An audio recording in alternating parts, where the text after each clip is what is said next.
Have any of you ever tried the strategy of stand before you enter your house, opening up your mail? How many of you have P.O. boxes? Okay, before you even leave the P.O. box, they have that great counter there, and they have a recycle bin. Now, of course, you want to take your shred stuff, so have a little shred bag. But you could stand right there. It's at waist level. You could open everything. You could put the things in recycle right there, take the important things to pay with you, and then take the things you want to shred and put those in a little pack before you even leave the space. Oftentimes, we have what are called delayed decisions. So we take this pile out of our P.O. box, we go home, we stack it on the kitchen counter, typically. How many of you have mail on your kitchen counter or somewhere in the kitchen? Okay. How many of you actually have a landing box for that mail when it comes in? No one does. Just one box? Just one box, yeah. How many of you actually schedule time throughout your day or week, if you want to do it weekly, to attend to that mail? But it's actually a scheduled appointment. One person, two people? 3, okay. And then no, shaking heads. Okay, so we have a lot of things that are in common, and then we have some people at different levels of organization in our room here today. What I want to do is teach you a really simple system that hopefully you can all go home, dive right into a junk drawer or your silverware drawer, or maybe that paper pile on your desk, and you can take care of things right away, at least with baby steps, okay? So before we get started, is there one more burning question that we want to make? Yes? I would say procrastination. Like, I really get Can't get started. That's another great one. And how many of you suffer from that a little bit? Oh, good. Okay. Well, I want you to do one thing then before we get started. Take your right hand. Go like this. Pat yourself on the back for being here. Okay, that's step 1. You're here, right? So you didn't procrastinate to get here. And so hopefully throughout the day today, we'll be able to give you some tips and some tools and some accountability. Someone said support. You said, you know, like peer support or maybe even a little peer pressure or accountability. So does everyone in the room know at least one person?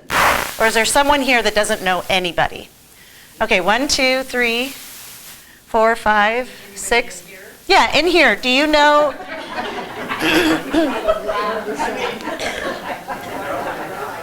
If you know no one in here, I want to make sure that you leave with an accountability partner today.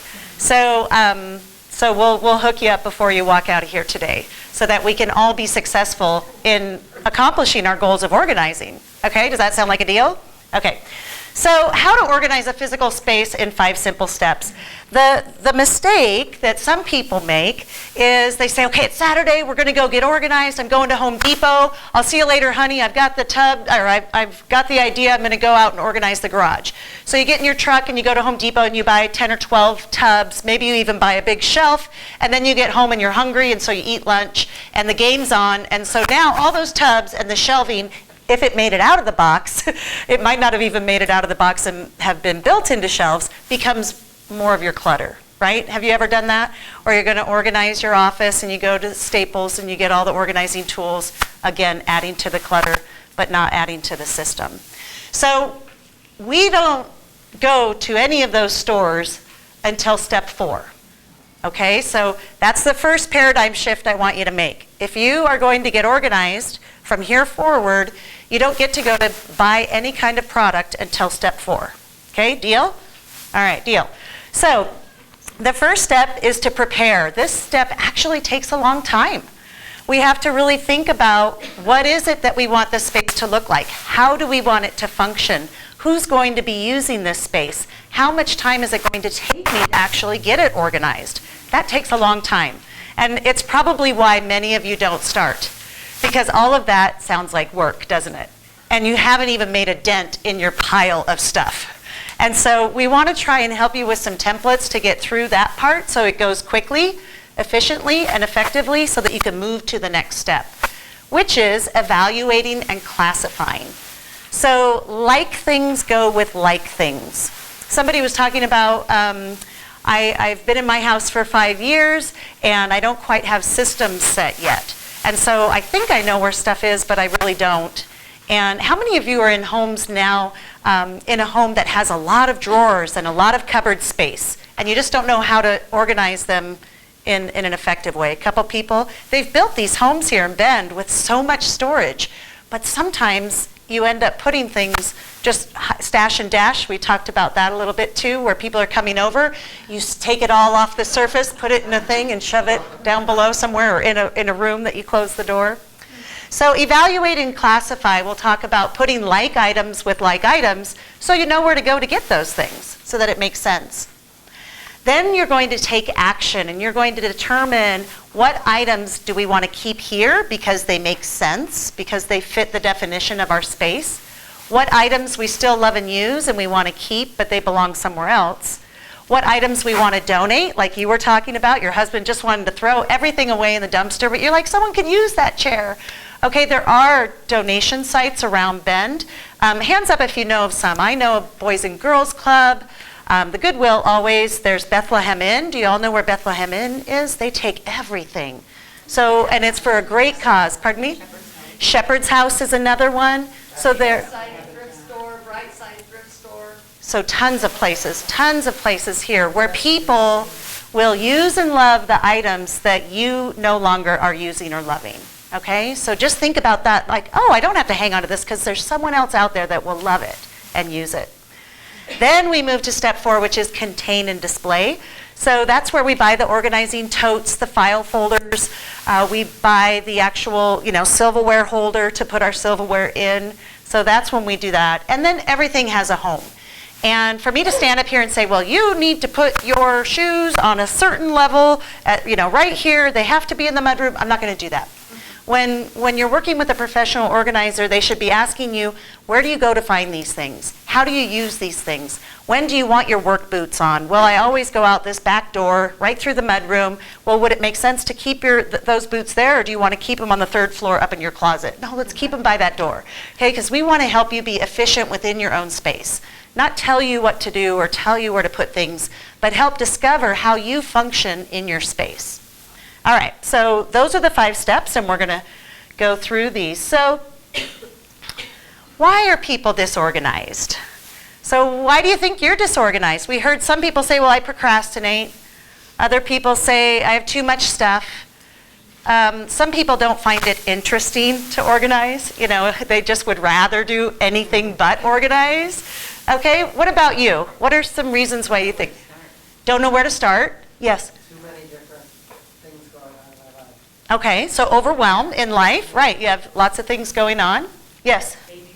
ADD, yeah. And what's interesting is that, we're being recorded, I remember, but my husband and I went to an informational seminar on ADD, and I was a 5th grade teacher at the time, and the informational seminar said that people with ADD tend to marry 5th grade teachers. And so I looked at my husband and I was like, oh, well, that's interesting, that we're here together.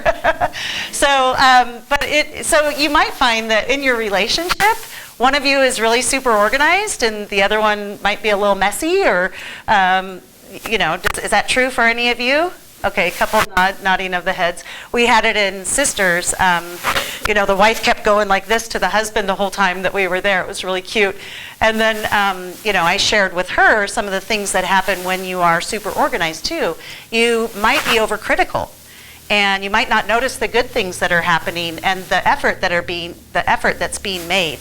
And so when I realized that, and I still have to remind myself, and I still have to shift my thinking and shift my, and praise. I'd come home and the dishes would be done, but there would be a little food left in the sink or something, and I would focus on the food left in the sink instead of the fact that the dishes were done. So there are things that I had to learn as well in living in this relationship with my husband.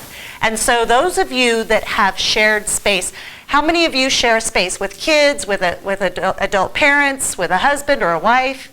Okay, so you both behave differently, or all 5 of you or 10 of you, however many of you there are.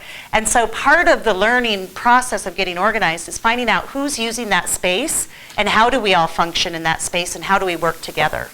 So I don't have enough time, I don't have enough space, I'm too overwhelmed, I don't know where to start, I can't get rid of things. How many of you have the I can't get rid of things syndrome? A couple people have that. Okay, you're kind of going like this. What are the feelings behind that I can't get rid of things? What are you worried about? No, I'm... It's like an heirloom, or okay. there's a memory involved Okay, so we have inherited items where we associate them with a person. Great. I might need it later. I might need it later. What else? I've had people save, I've been working with clients and they save parts of something, a black metal thing. Well, I don't know what that is, but it might be something that I might need at some point, so we better save it.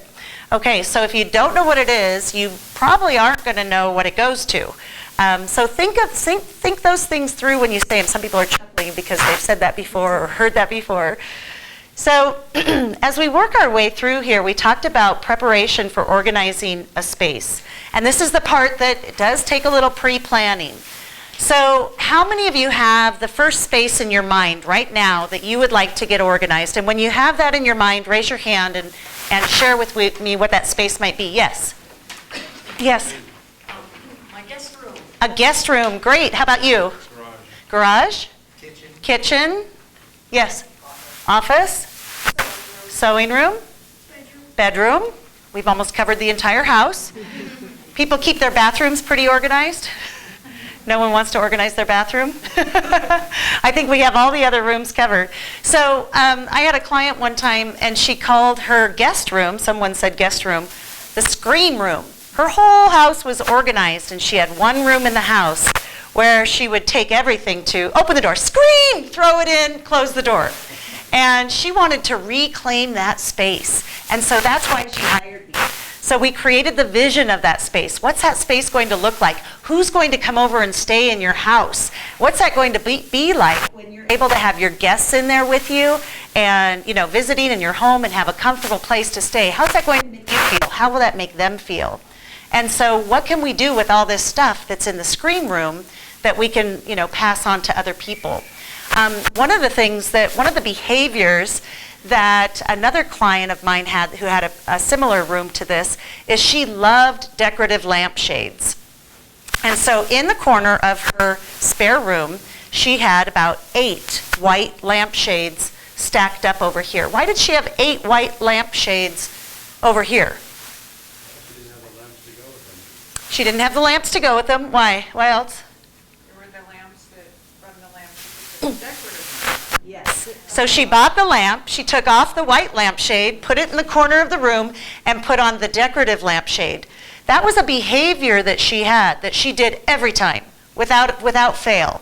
Every lamp in her home was beautifully decorated with a decorative lampshade.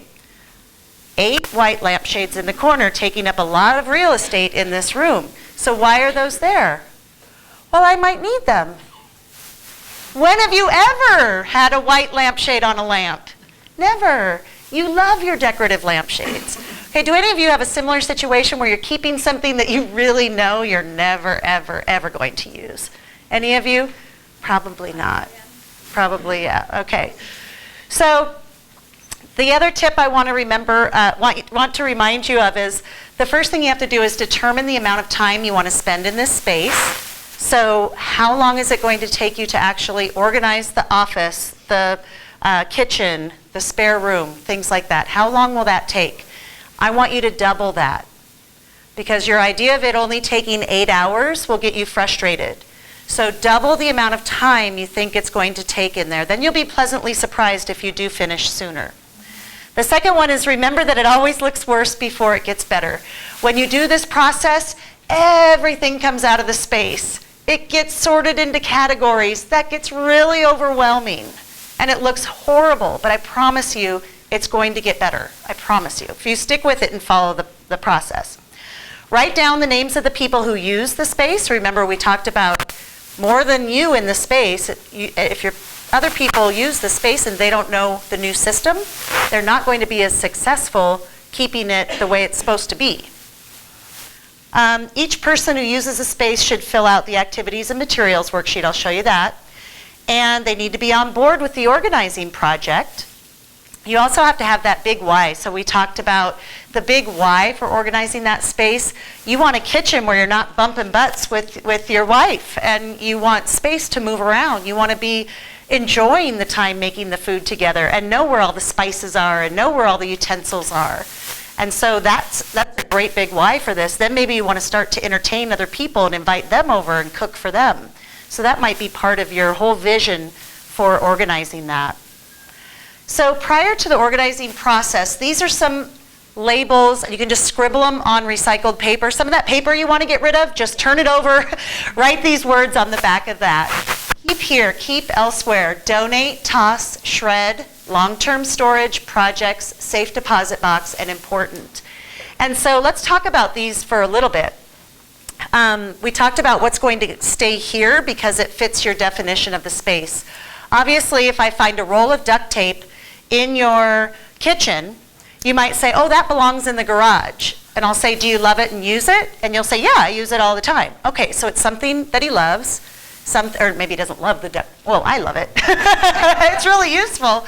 So you love it, you use it, you're going to keep it, but it doesn't belong in the kitchen. Where does it belong, probably? In the shop.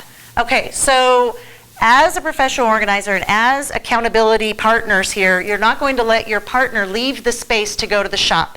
Because what happens if I'm working with him in the kitchen and he goes to the shop to return that? Oh, she's going like this because she knows exactly what happens. What happens when you leave the space that you're organizing and go to a different space? Sidetracked, distracted. Oh, I forgot I should be doing this. And then you never make it back. You have to stay in the spot for that designated amount of time. So if you are only willing to give yourself 30 minutes, then it's an uninterrupted 30 minutes in this spot. You don't leave it. If it's a 4-hour chunk, make sure you have water and granola bars and healthy snacks with you, because it takes a lot of energy, as we know, to get through some of this stuff. So then you want to arrange your labels in your organizing space where they make the most sense. So if we were organizing this room, I might have an actual garbage can, and I don't need to label it trash, but that's the idea, that would be trash. There might be a recycle bin here.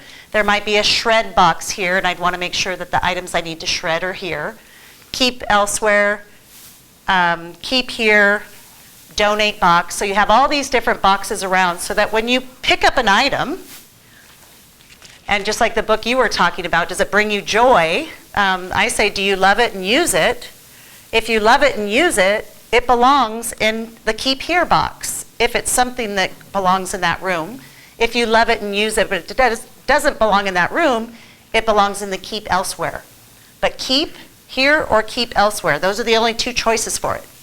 If you don't love it or use it, you put it in the donate if it's still usable. Or you throw it away if it's clearly trash.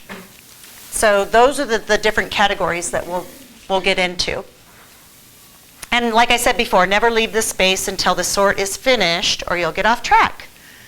Okay, so we have that idea of the space that we want to start with. If you're completely overwhelmed, the only place I want you to start with is your silverware drawer. So if you can't think of your garage because it's too much, or you can't think of the 5 storage units that you have downtown of inherited items that you haven't been able to go through, bless her heart, I had a client who had a mother pass and left her with 5 storage units. And she was dealing with all of the grief and dealing, just with the feelings and emotions that she had, and then the overwhelm to even know where to start with all those storage units. And what's happening right now is so many families are not telling the stories of the stuff like we used to.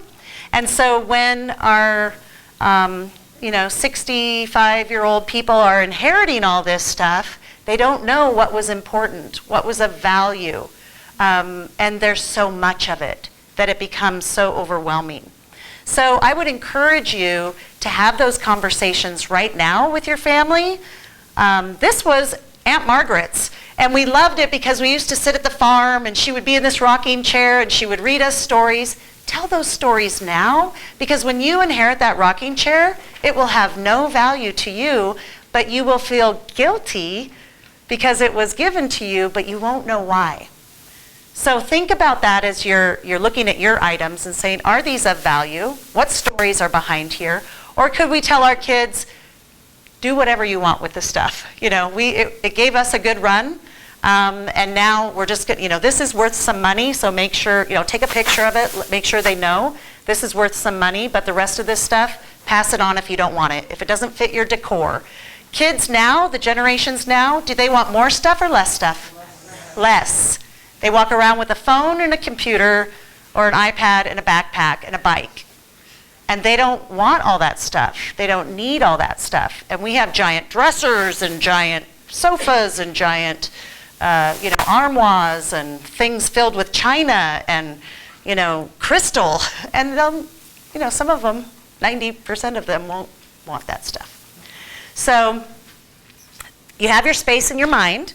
And if you don't have your space, just simply think of the silverware drawer, because that's where you're all going to start if you aren't ready to tackle a big project. So the space, write it down, write your name, list the other people who use that space. So who else is involved in that space? Yes? Would something like photographs fit here? Yes. Hundreds of photographs, yes. So it doesn't necessarily have to be a space, it could be a project, right?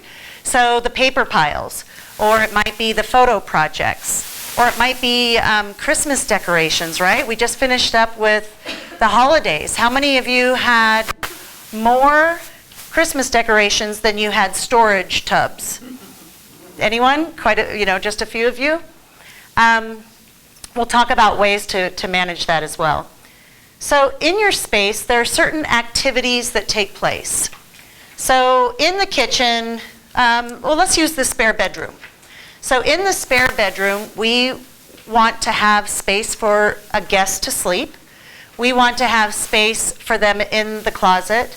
But then I also need to keep my sewing machine in there on a little side thing because I sew, let's pretend. And we also want to keep some of our memorabilia, our photo albums and things like that. So you'd list all of those things down here. And a wrapping center, because you have to have a place to wrap your Christmas gifts and wrap your birthday gifts and things like that. So that's going to all be part of this extra room, but not 8 lampshades. That doesn't fit the definition of this room. Okay, so we're going to reclaim this space. So those are the activities that maybe take place in that space. In the garage, maybe you are a gardener and you love to pot plants and start little seedlings and things like that. So you need a garden center in your garage area. Maybe you also need an oil change center because your husband does the oil change, washes the cars, things like that. And maybe you also need a garden tools center. So think about your space as far as the activities that take place in there, and then the materials that are necessary for those activities. Then if it doesn't fit that, it doesn't belong there. But if you love it or use it, you're going to keep it elsewhere. Okay? Questions before I move on to the big why? Okay, so especially if you procrastinate, especially if you're overwhelmed, especially if you just don't know where to start, the best place to start is to really figure out why you want that space to do and be what you want it to do and be. Why do you want to reclaim that guest room? Why do you want a functional kitchen? Why do you want a garage that you can park your car in? Okay, that I know why. You don't want your car filled with snow and ice and it's nice and warm when you get in. Okay, so why is the big question that you want to ask? Why do you want your paperwork in order? It would alleviate the stress, probably. Maybe you have some fear that you haven't paid a bill. So you want to ask, how will my space look? How will my space feel? How will my space function? And how will my space benefit me and others? And you could do the same thing with photographs. So you could just replace space with the photographs, how you'll feel once you have that organized. Okay, so that first part is all about preparing. The second part is when you're a decision-making machine and evaluating and classifying the items. So these are like items going with like items. You start in one area of the room or space, and you work your way around from top to bottom. I think it was Chris and I were talking a little bit about, just taking the items off the desk and putting them all into, just a tote, and then maybe hiding that tote, because I just really don't want to make decisions on those items right now. Okay, that we call those delayed decisions. And it might be because you just don't know. I might need this. What if I don't have it? What if I don't want to have to spend money to buy it again? Things like that. I bring up the example of the 8 ice cream scoopers. So we were in a kitchen. Some of you are doing kitchen remodels. The kitchen didn't have a space for the ice cream scooper. And so the adults in the home would look for, in the most reasonable place that they would look, and it wasn't there. Oh, we need an ice cream scooper. They'd buy another one, put it in that space. The other person would look over here. Oh, we don't have an ice cream scooper, bought another one. So when we ended up putting like items with like items, 8 ice cream scoops, and they both were appalled, and they laughed, and they couldn't believe. And none of them had any meaning. None of them were handed down or given to them as heirlooms. They actually bought 8 ice cream scoopers because they didn't have a home for that thing. So again, you can think of maybe something that you have multiple of because it doesn't have a home yet. So think about those things. And what we want to do when we're in the space is start in one area of the room and work your way around from top to bottom, making decisions about everything. So if you're in your office, it might be that you just start with your desktop. And typically on office desktops, I've seen things like coffee cups, empty, sometimes 2 or 3. So we might start there, pick up the coffee cup and say, do you love this one? Do you use it? Yes, I do. Is it kept here or elsewhere? Elsewhere. It's kept in the kitchen. It needs to be washed. So we just put it in the keep elsewhere tub. That's it. Next one, same thing. I love it. I use it. Keep it elsewhere. It needs to go be washed. Okay? Boom, we've done the coffee cups. Now there's a bunch of business cards on this person's desk. Okay, what is your system for business cards? Well, I want to keep all those and I want to enter them into my contact manager. Great. Do you have a Snap app for that? Do you have a phone app that allows you to take pictures and it will just go right into your contact manager? No, I don't know anything about that. Okay, so we could research some apps for your phone that allow you to take pictures of those business cards. Or neat receipts. Have you ever seen neat receipts? You just slide it right through a scanner, paper or business cards or receipts, and then it goes right up onto your computer. And then you can shred all of that paper and all that information, and it'll categorize it for you. So there are so many online tools that can help you get your paper organized. Now we run into a bill. And so when I talk with my clients about organizing paper, we talk about the action for that paper. And I have a whole nother talk on paper, but I know some of you are talking about paper, so I want to make sure I address at least a few tips with that, but it's not in your notes. So if you want to write notes on this one, you might want to add this on the back somewhere. So we call them action files with paper. And what we want to do is, if I'm working with a client, we come across a bill, what's the action that you do with a bill? Pay. So we write on that file, to pay. And have you seen those stair-step little file things? They're like $8 at the store, and you get some files, and then you just write to pay, and you stick your bills in there and right there. Now we don't stop there. We schedule a day, once a week, once a month, however often you pay your bills. That's the second part of the system. So when do you actually pay your bills? Okay, I do it every second and fourth Thursday. Great. Then every second and fourth Thursday, you just pull that file out, and it has everything that's a bill. And even from the mailbox, that mail pile you have, you don't even have to open them. If you know it's a bill, just shove it in there, because you have the day that you're going to be looking at this file and actually paying these bills. Does that make sense? So that's for bills. Then we come across a newsletter, maybe from your kid's school, or an article that you need to read, or maybe a medical thing that you were researching and you found something at the hospital and you just wanted to read it, a pamphlet, a brochure, all of that stuff. So what do we need to do with that stuff? Read. We need to read that stuff. If we determine that we want to keep it, then we need a file that says to read. And when I am going somewhere where I know I have to sit, like I'm going to my kid's orthodontist appointment, I'm going to my kid's dental appointment, somewhere where I know I'm going to be sitting, rather than looking at my phone, I'll grab my to read file and I'll take that with me. And I can just whip through that stuff really quickly, and then I can discard of it. Because there are some things that we feel we need to read, right? But it stacks up in piles and never gets read. So if we are going to honor it and read it, put it in a file that says to read, then put a little date on there. If not read in 7 days, toss. That's that added accountability that we can give ourselves permission to toss it. It wasn't that important. I didn't read it in 7 days. I can toss it. So what are some other things we find on desks? Yes? Pens, okay.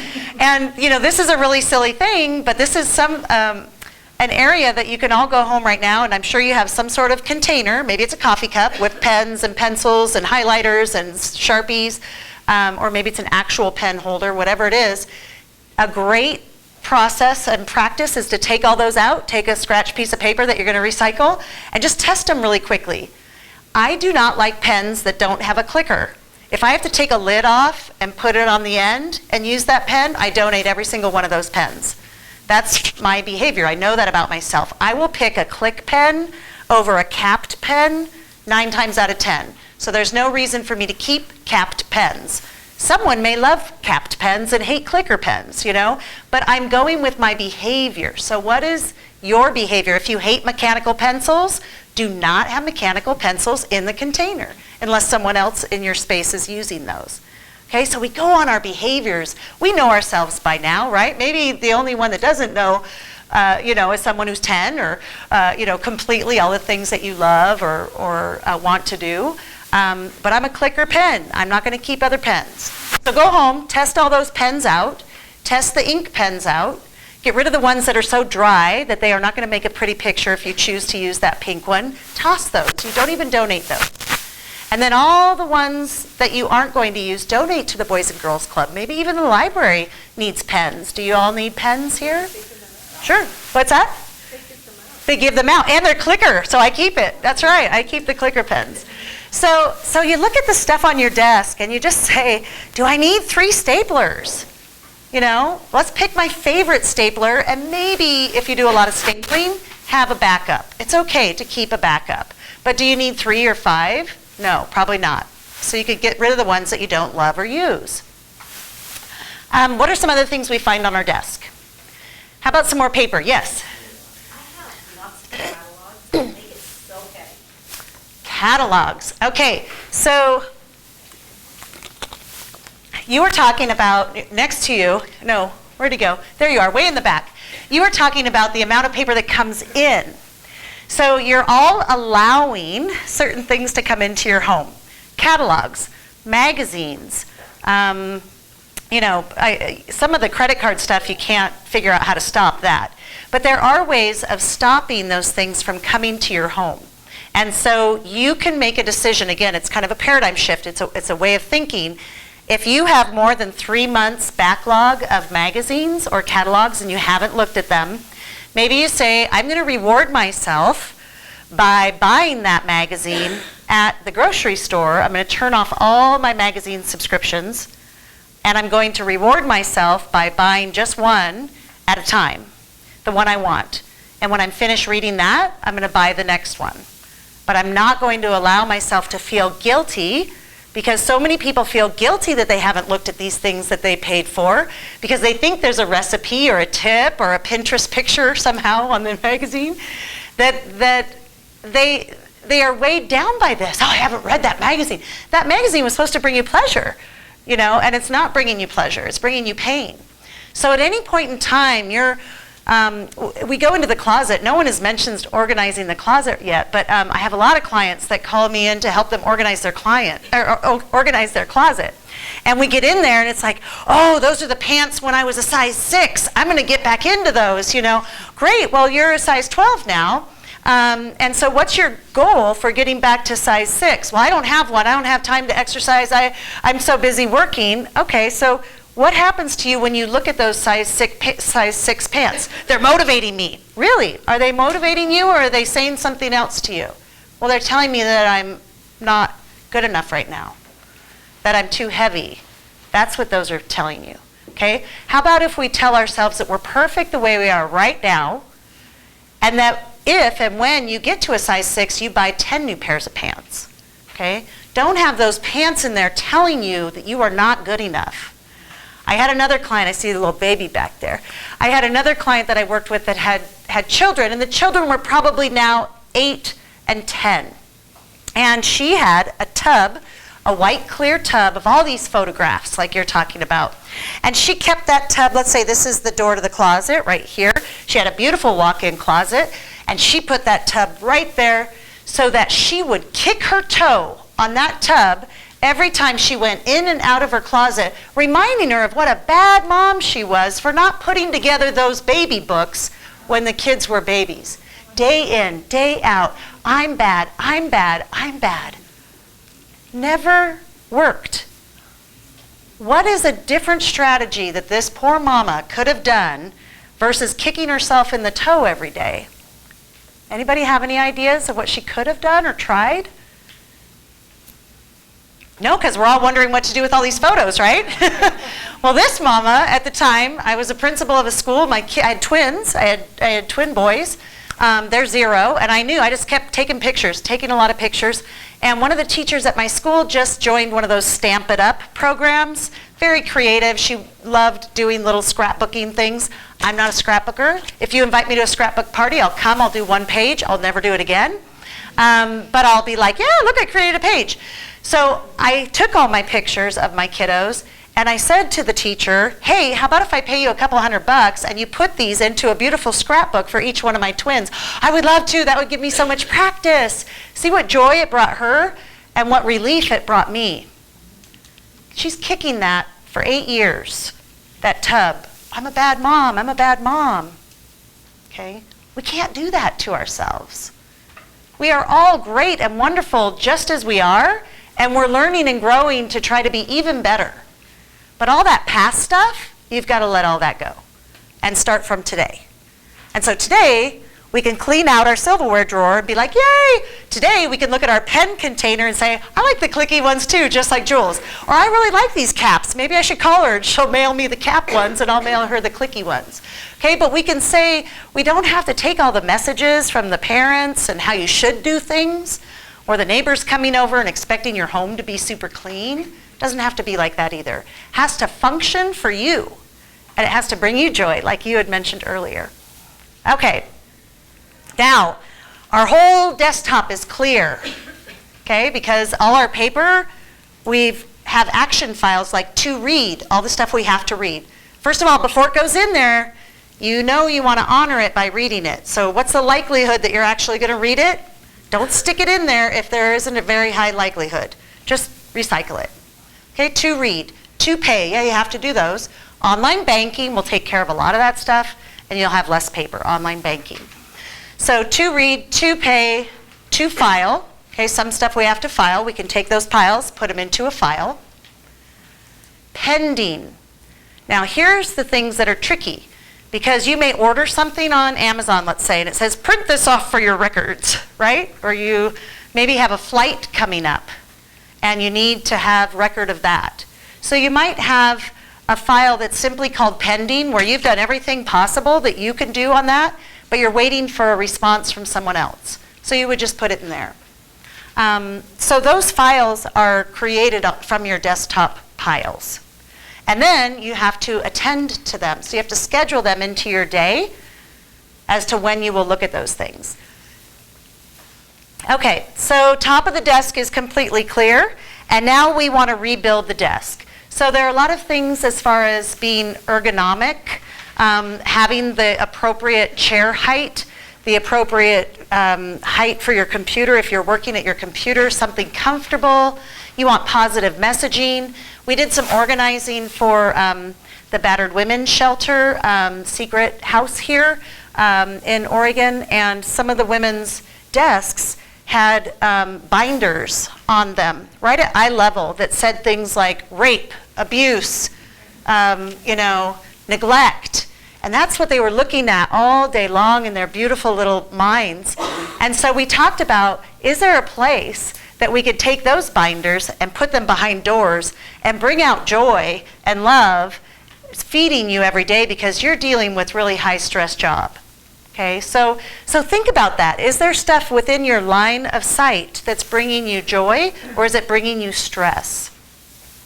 Okay, so when you're going around the room and you're looking at all these items, it might just be your desktop, or it might be that you're in the room with all the lampshades, and you're determining if it's something you love or use or not. Then you're going to sort them and put them in all your different tubs, And you're going to go through all the way up and down the whole entire room. You don't get to skip an item, because what happens if you skip that item? No action. No action. Then you'll skip the next item. Well, I don't know. So sit there, and all you're asking yourself is, do I love it or use it? If you love it, keep it. Keep everything if you love it. And then we'll just figure out how to organize it for you so you know where to find it. If you use it, keep it. If you're not using it and you're saving it for a rainy day, get rid of it. You live in Bend. It doesn't rain here that often, although it did today. All right. Yes, please. Do you use it? Is there a time limit? Like, what if I use it once a month or every 6 months or something like that? That is perfect. Imagine that you're at your desk again, okay? And you have a paper cutter that maybe you use once a month. Your desk is prime real estate. So do we have any realtors in the room? Location, location, location. When you're in a kitchen and you're at the stove and you're stirring to a simmer, you need the stir things with you. You need the spices close by so you can add it. Think of the pilot in the airplane who needs to be able to touch every button within a finger's, within a flash moment. They can't get up out of their seat and go get something to help steer the plane or whatever, fly the plane. So you want to have the things that you use the most often within arm's reach. The things that you're using less often, once a month, once a week, once a year, they go into a storage area that you don't have to get to. Great question. So do not skip an item, make the decisions. And remember, someone else would love to have your item if you do not love it or use it. And we talked about all those charitable organizations. Revisit your why for working on the project or space if you get stuck. So if you're like, oh my gosh, it looks like I'm keeping 8 ice cream scoopers, but I just can't help it. What am I going to do? Revisit your why. Your whole why was to lighten your load, to have less clutter to clear up so that you could have more time for family and friends, more time for travel, more time to, plant that garden or whatever it is that you want to do. So as you're touching each of the items, we talked about this a little bit already, but if they fit the definition, if this is definitely something that needs to be in your closet and we're working in your closet, then it's something we keep here. If it's the dog brush and you don't brush your dog in the closet, but you use that dog brush, it should belong in the mudroom or something, then it's a keep elsewhere. We don't leave our space. I love it and use it. It either belongs here or it belongs elsewhere, but I'm not leaving the space while I'm doing the sorting. They're the items and materials that you've listed on your preparation sheet, and these are the things that you love and use, so we've already talked about that. So the keep elsewhere, the dog brush, the duct tape, okay, those are things that we use or that we love, but we need to deliver them at the end of our organizing project. So if we're in that spare room and we've dedicated a half an hour, and we have our water and our granola bars, we have our system, we have all our tubs and totes labeled, and we start in one corner of the room and we look at the item that's on the wall and we're like, do I love this and use it? Yes, I do. Okay, good. It's going to keep here. Next thing is some lampshades on the floor. Do I love these and use these? No. Would someone else be able to use them? Yes, they're perfectly good condition. And so we're going to donate these. They go in the donate pile. Now we've moved on, we see, the wrapping paper. Okay, yes, I love and use this wrapping paper, but this isn't the station where I wrap. Where I wrap is up in my craft room. So I'm going to put that in the keep elsewhere. Do you see how it goes? So each item becomes less emotional and more practical. Where does this belong if I love it and use it? Donate. We've talked about that. Items that someone else could use. Toss. Items that are clearly outdated. So how long do we save something? Obviously, food is something you want to check the dates on. Mascara, you should only have your mascara for like 3 months, and then you should get a new mascara. There are certain things that are time-stamped. The clothing that, if I'm in the closet with someone and they're talking about mending a pair of pants, or they're talking about hemming them, or fixing a hole in a sweater, and I say, okay, when would you like to do that? And they said, oh, well, I'll get to it. No, you don't get to it. So we have a little piece of paper with a little pin, and we pin it to that sweater that says, if this hole is not mended by 1-24, I can feel free to give it away. And so we work that through. So you're going to help your accountability partner set goals on these projects. It's totally fine to have the intent to fix the sweater, but if you don't ever do it, what message are you telling yourself? I'm not getting it done. I'm not doing it. I'm a bad person. Okay? And we don't want those messages. We want positive messages. Okay, and then the other, so that whole list on the front talked about long-term storage, projects, long-term projects. So those, you might have some extra tubs. If you're working in an office, you're definitely going to have a shred pile because you want to shred those important documents. You might also have a safe deposit box, tub that you want to take things away from the home and have copies of at a bank or something. Questions so far? Yes? Okay, I guess my question is a little bit more about filing. So I don't want to jump the gun. Oh, filing, and that's what we're talking about right now? Yeah, I Yeah. now or later. Maybe I'll let you do your Okay. part of that filing and then I can ask. And then you can ask. So we're into the stage now where you get to buy the organizing systems. And what we typically find when we've been working with our clients is they have everything they need within their home. They already have stacks of files that they've purchased over the years.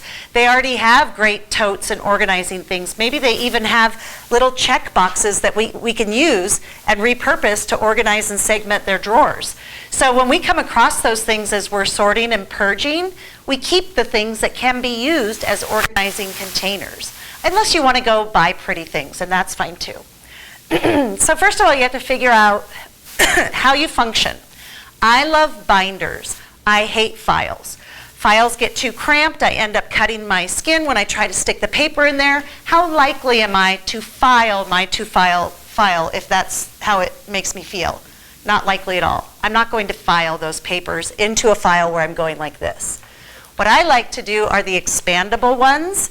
So I have an expandable one for personal things. I have an expandable one for business things that kind of fold up like this. So I have these two portable ones.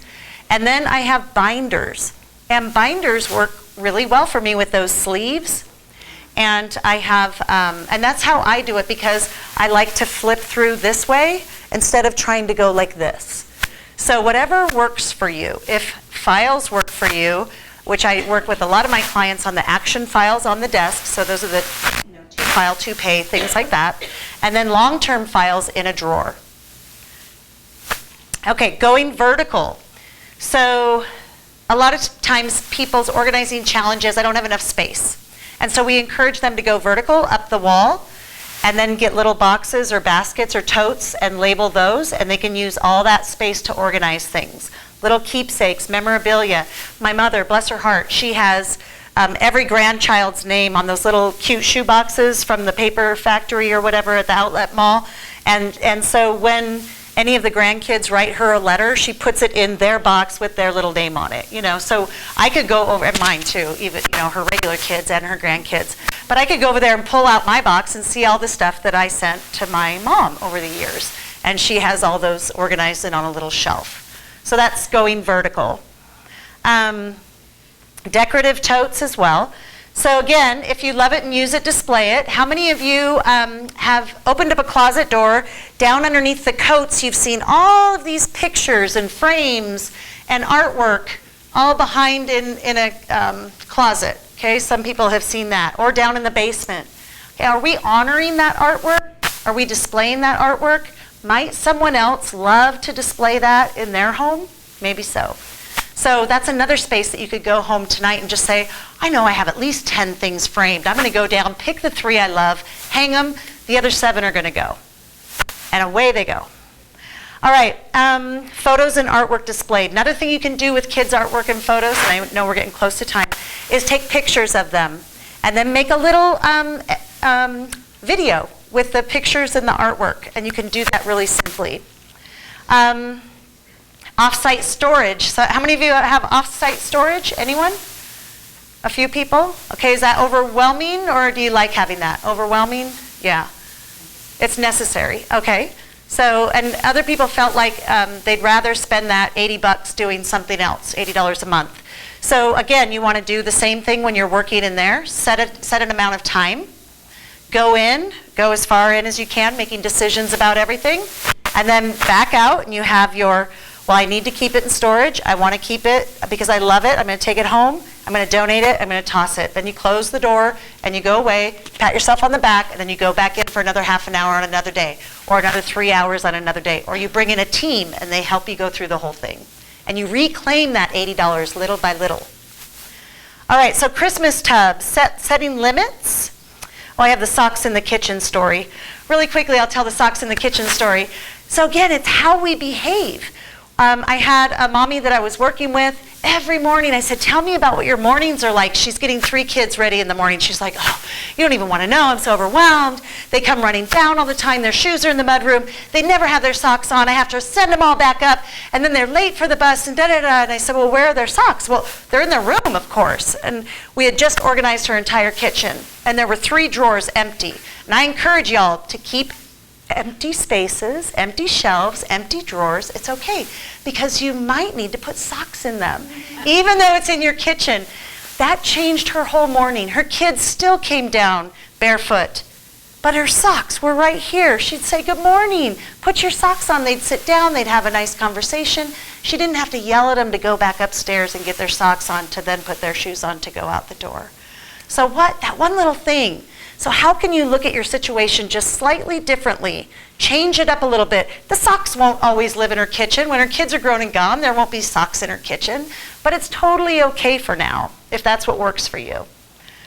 All right, so setting limits. I know so many heart-centered people love to give gifts. And so they go to the store and they see 20 of these things all for $1. So they buy all 20, and then they become part of the clutter, and they don't know where they are when it's a gift, so they have to drive somewhere to go buy the gift. I'm telling her story right here. She's laughing. And so they end up having all these wonderful gifts, but never giving them because they don't know where they are at the time that they need them. Set limits and set boundaries and set the stage as to where you want to have those things.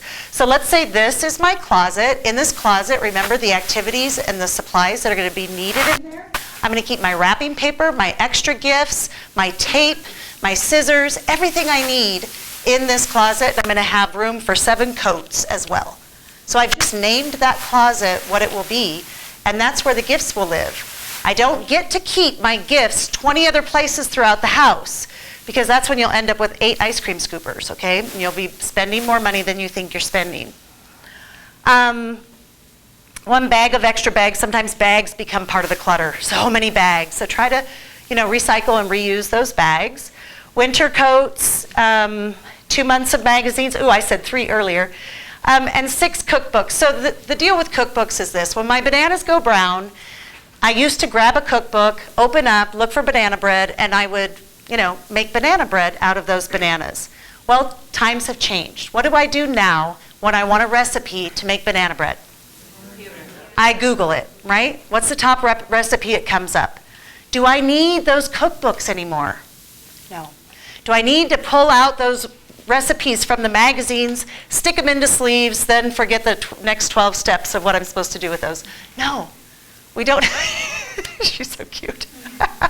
We don't have to do that stuff anymore, because we can simplify our lives and work with our behaviors. The behaviors have changed with the advent of technology. It speeds things up. You can still enjoy looking at a magazine in a hammock or in your nice snuggly chair with a cup of coffee or tea. Do that, but honor it, and don't get overwhelmed with the 24 catalogs and 12 magazine subscriptions. So save the cookbooks that you love. Display them as part of your artwork in your kitchen now. And grab them when you want to look up a new recipe. But don't have 24 cookbooks that you never even look in one. Make sense? All right, and then everything has a home. So again, this is where you are going to use, where are you going to use it? Think of the socks in the kitchen. That is so weird.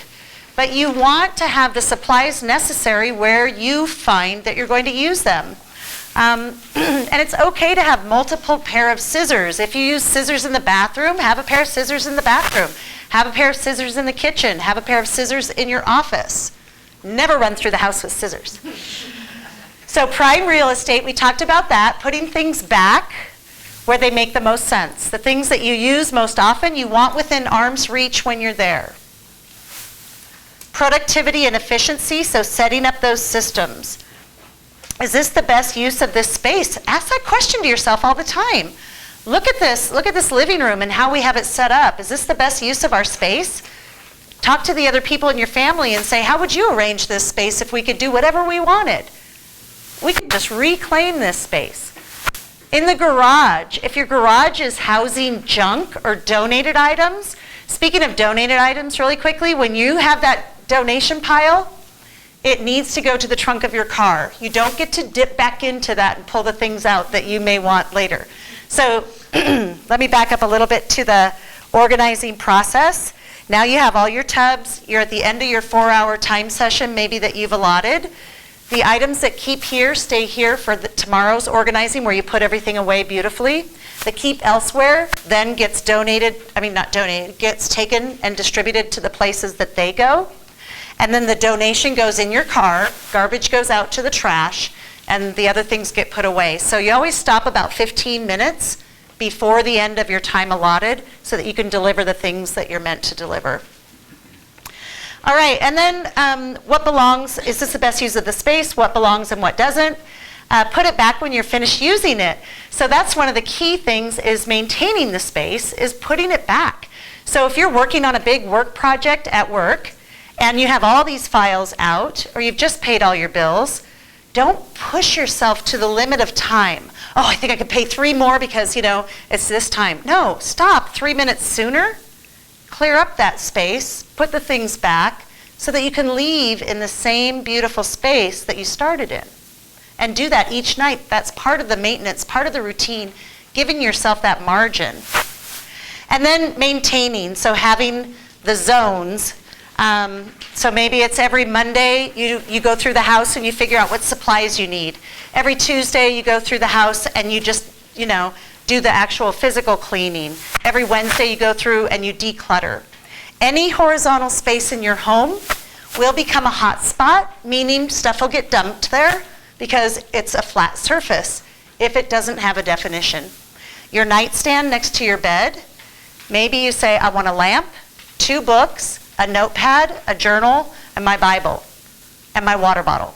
If you define that space and claim that space and tell it what it can have on it, then when you are ready to stick some kind of bill or some nasty note on there, you're like, whoa, that's not where that belongs.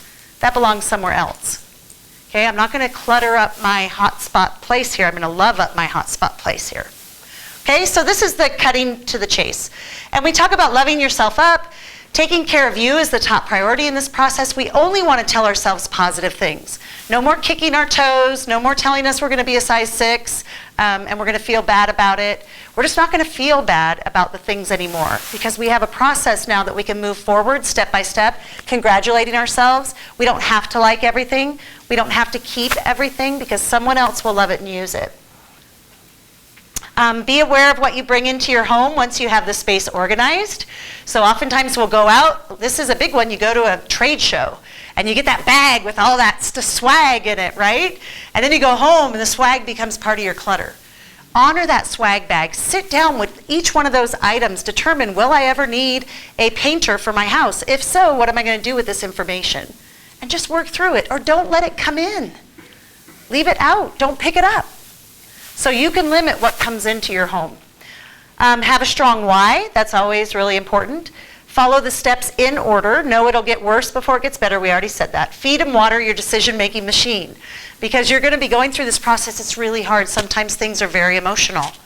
And your parents, loved ones that have left you heirlooms, do not want to stress you out. They do not. They do not want you to feel guilt. If you do not like that item, pass it on to someone who will, or sell it if it's a thing you can sell. Celebrate the success no matter how big or small, and stick to the 5 simple system space. And I've gone over my time, which wasn't very organized of me, but I want to make sure that we take questions specifically to your needs. And I just want to congratulate all of you for being here and really have you take action with something as simple as your silverware drawer or as simple as your pen holder and build on that success. So thank you so much, and stick around with questions. Yep, thank you. Let's give a round of applause.